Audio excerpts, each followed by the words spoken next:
let's look at the topic of complex numbers. Suppose you have this equation to solve.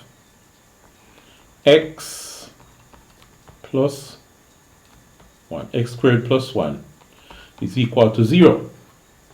Let's see how we'll go about it.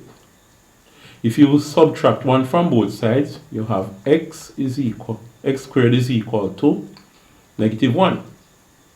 Then you find the square root of both sides. The square root of x squared is x. So we have the square root of x squared is equal to the square root of negative 1. So x is equal to the square root of negative 1. But then we consider the square root of negative 1.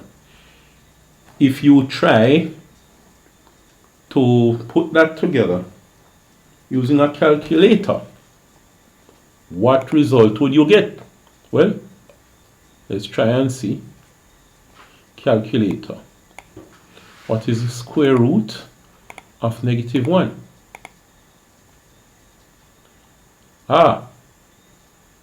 Some calculators might give you an error message, but this calculator says it is I, lowercase I.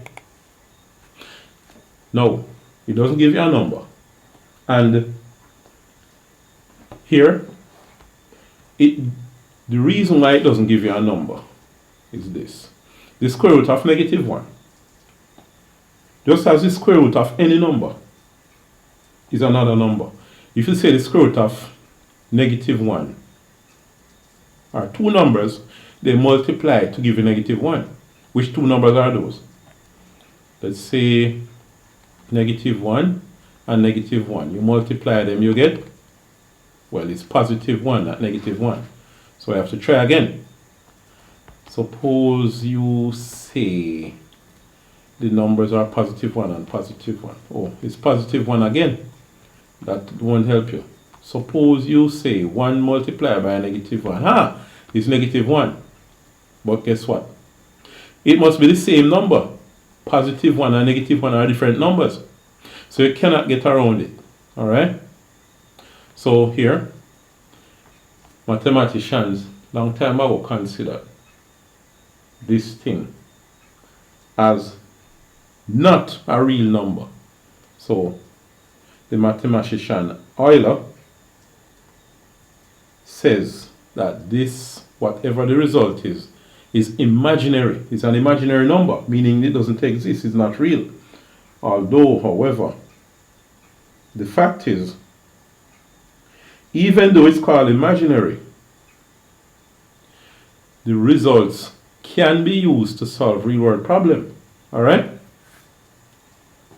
Now, of course, he used the letter I to represent the square root of negative 1. Alright? Now, sometimes in engineering they use J instead of I, in electrical engineering, because you don't want to confuse the I for current, which is the intensity of electric current, with J. But we'll just be using I for now. So, here now, I is used to represent the square root of negative 1.